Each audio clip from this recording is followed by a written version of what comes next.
Rhine Shine, podcast brought you by Blue Rhine Industries. Hi, Nita. Hello, welcome. We're here at Blue Rhine, which is one of the leading digital signage integrators of the whole region. Yeah. Tell us a little bit about it, what you guys are doing and, what the history of Blue Rhine is. Yeah, so we started as a signage fabricator 20 years ago. And that started with shop signs, evolved into things like menu boards, which transitioned to digital.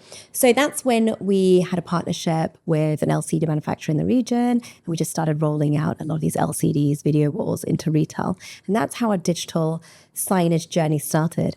And from the video walls to LED screens, we started getting into those unique shapes, forms, structures, whether that's oval columns, curved screens, indoor, outdoor. With the fabrication capability that we had, that allowed us to do secondary structures and to be able to really take on those projects that were unusual in shape and form. So that's how our journey started with digital signage. It still continues to be the strongest pillar under the canopy of AV. So since then we have, expanded, but still we would like to think of ourselves as digital signage specialists. It's quite impressive to visit your big office here and all your manufacturing thing. So you have more than 400 employees here, right? That's quite impressive. Just in the UAE, we've got about 450 across 3 facilities. So Quain, where we're doing a lot of the out-of-home, large unipoles and structures, gas stations. Then we've got 2 facilities here in Dubai, and we have one in Riyadh. So we've got about 200 people in Saudi now, and a back office in India for technical like drawings, BIM drawings for these large projects that are these giga projects that are happening in both Saudi and UAE. Well, that's what the region is famous for, right? For the giga projects. Let's talk a little bit about it. We're at the end of 2025. The pandemic is over for the past 5 years now or so. So are we back to normal? What is the new life here in the Middle East? Is it the mega project? Is it NEOM? Is it standard stuff? I heard about the Sphere. It's supposed to come here. We just visited a few malls, and I must say they're still fantastic, and some of the stores are really, really great.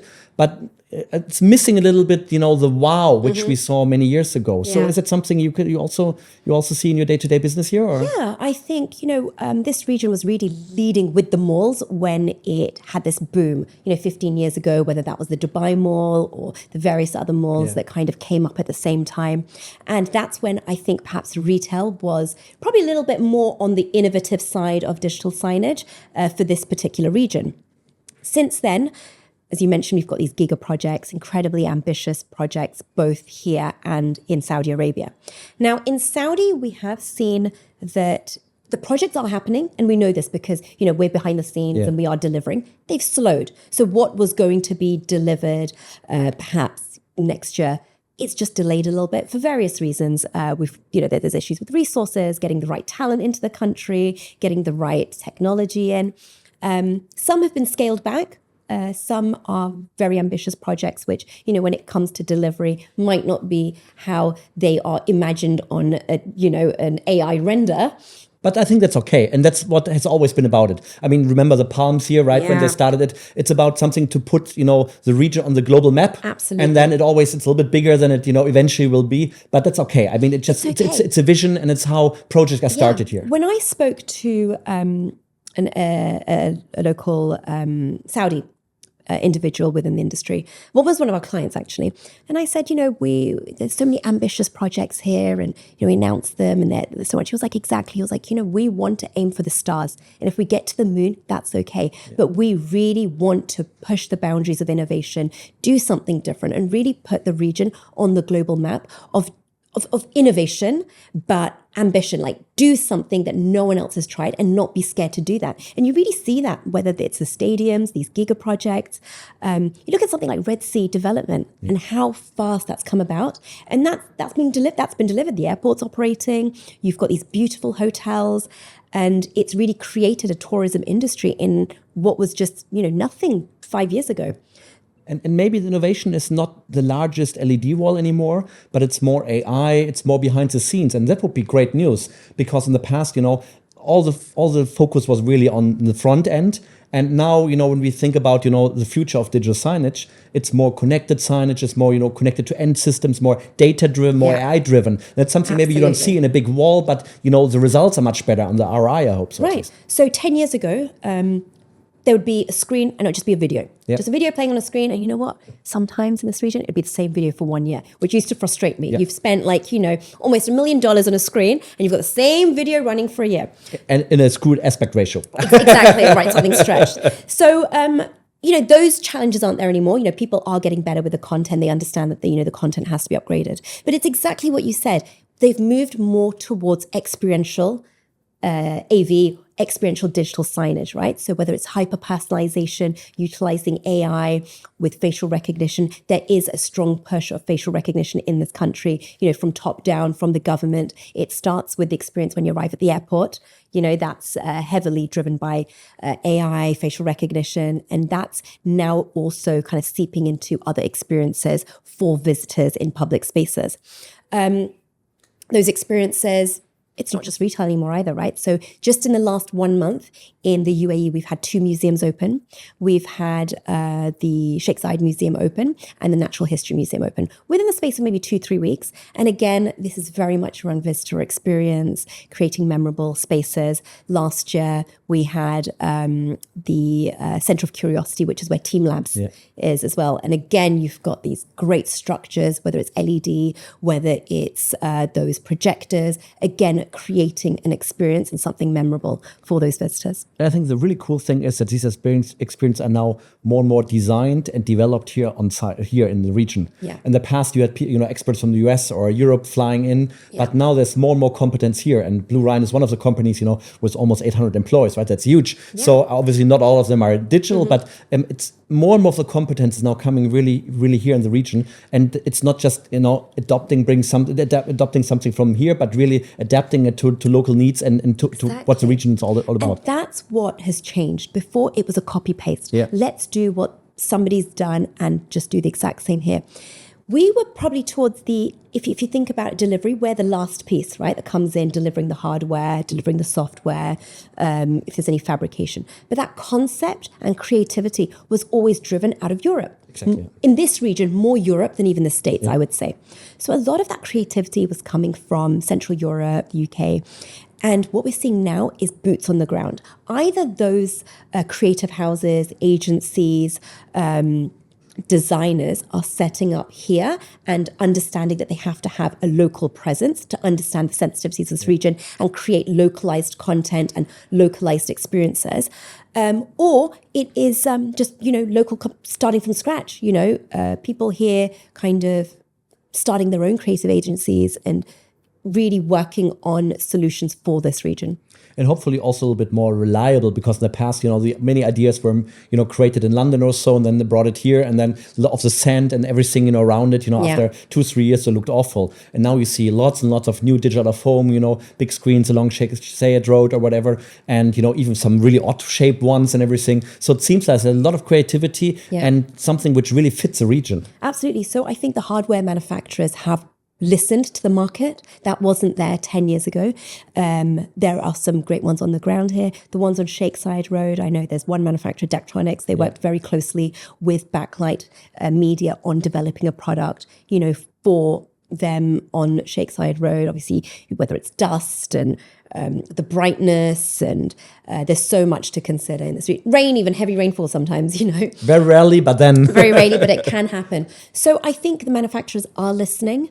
I've also heard of some manufacturers creating unique products for Saudi for some of these ambitious projects where they've had to, come up with some new innovations, some new LED screens specific for those particular installs, which might be unusual shapes, viewing angles, right? So on these ambitious projects, you're not just looking at a 16:9 screen. Yeah. It is, screens that are positioned in such a way that the usual viewing angle doesn't apply, and they really have to work on that and developing something specifically for that. And some of them seem also be right size now. It's not only just having the largest one, but it seems like ROI plays a much more important role than the past. So they're not as big as in the past, but they really make sense. They're well positioned. Yeah. Sometimes they were, eerie shaped or somewhere, positioned in the wrong direction where traffic really didn't see that. So it really seems like there's a lot of, know-how now here. And it seems that they do a lot of things right. A little bit more meaningful, right? Yeah, That's exactly. what it is. I think those screens have a little bit more meaning and purpose.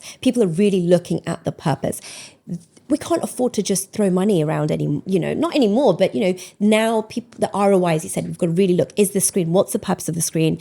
Was there ads? Is it experiential? When we look at something like a huge investment was the screen around the fountains during the renovation.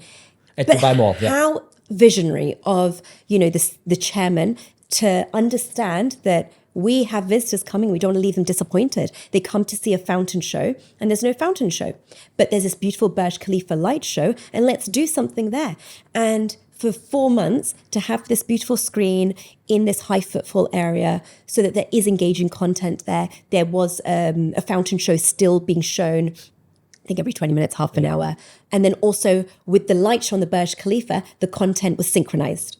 Yeah, Burj Khalifa is a good topic. I mean, they just replaced the whole media facade, right? Yeah. I mean, after 8 years or 10 years or whatever, they're really replaced it with much higher resolution now. And I mean, to be honest, that's, New Year's coming up, New Year's Eve. The whole world is looking at Burj Khalifa. It's an iconic site, I think, in terms of the ambition of that project when it launched, over 10 years ago, to put this media facade and to have the vision that, right, we're going to use it for entertainment, but also ads. We've seen some world-class launches and kind of showstopper pieces there being displayed on that screen. So I think that was innovative. That was something that was the first of its kind in the world. Yeah, it's pretty iconic.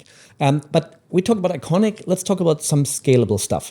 So Etihad Rail is, for example, coming up. I mean, it's the first big rail operations here in the UAE. And I think I heard they're really doing standard signage, way guiding, all of this stuff. So infrastructure, digital and way guiding plays a big role, right? Yeah. So with us being a sign fabricator, static wayfinding has always been a part of the business. So we've always been doing static wayfinding, whether it was for malls, public spaces. And it's not easy, to be honest. You can do a lot of mistakes, right? Yeah, it's very exactly. difficult. So what we found was being a system integrator for digital signage being a specialist there. We were working with wayfinding consultants and these designers in this space. We're able to educate them on, right, how do you incorporate digital into this? This is going to create a much more memorable experience if you're able to have dynamic content. It's and where does it add value and where not, right? I mean, in the past, some digital signs were crazy. Didn't make any sense. But now it's really just where it really matters. Exactly. They'll just stick a LCD screen onto a rectangular totem. Now it's about building into custom shapes, into these iconic designs, integrating with lighting. So we're lucky in this region because we've got so many new developments. It's easier to do this when you've got a new development rather than retrospectively put it into an old 30-year-old mall, right? Or a 20-year-old museum. So with these new giga projects, specifically in the region, we're creating these hyper-personalized experiences. And for this region, it makes sense because look at the sheer volume of languages that we have, right? So to accommodate the languages, obviously the dynamic content's useful there. The spaces where you're having different experiences, whether it's an exhibition center, you're able to, control who the sponsors are, what the event space is being used for. It just has a lot more meaning to it than it was just being used for ad space years ago. The region also is putting a lot of emphasis on inclusivity for people of determination. So we call it in the UAE people of determination, which is people with disabilities, both seen and unseen disabilities, right? And digital signage plays a role in both of those.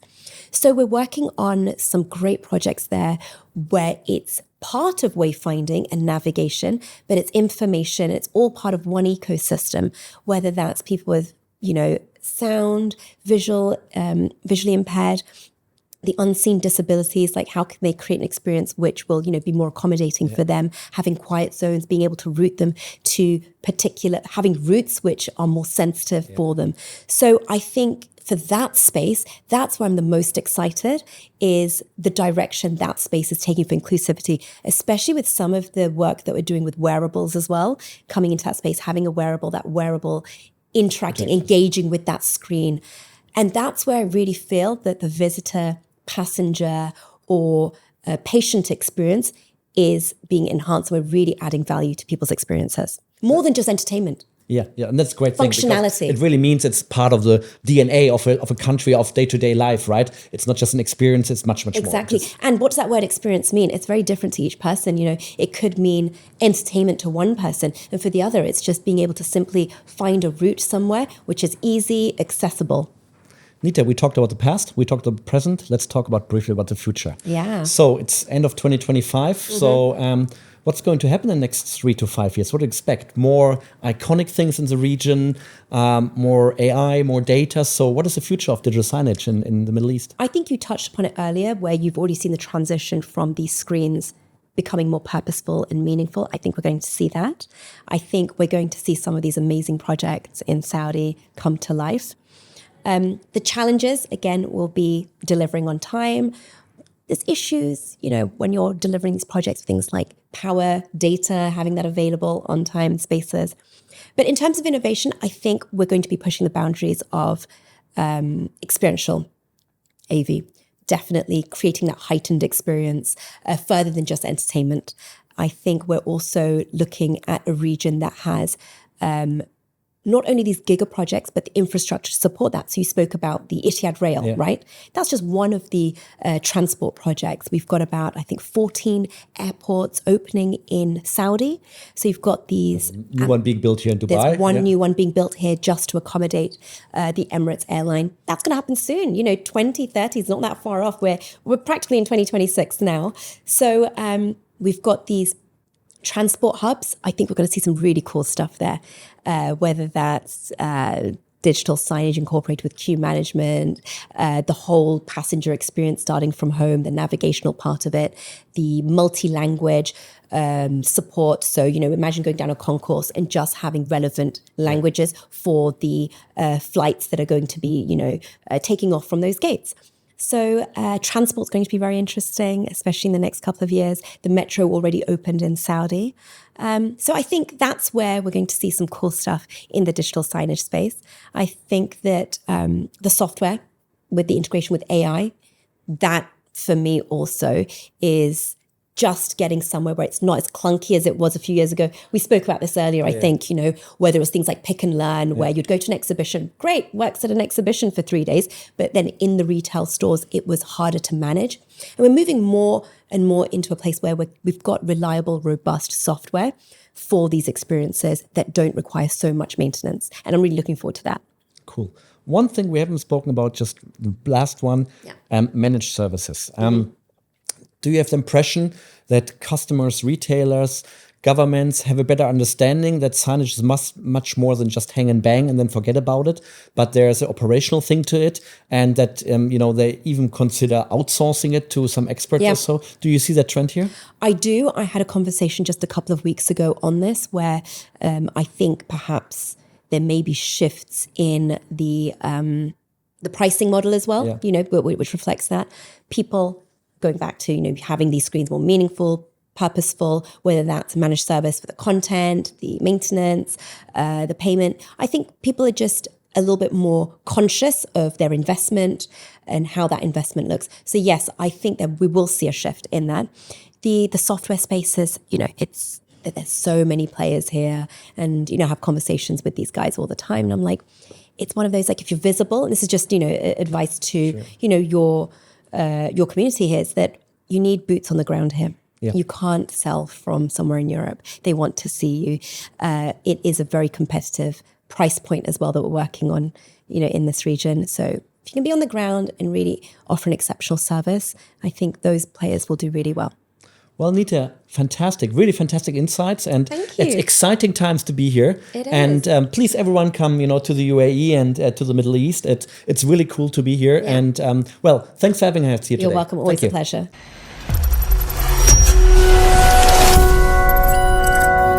Rhine and Shine podcast brought you by Blue Rhine Industries.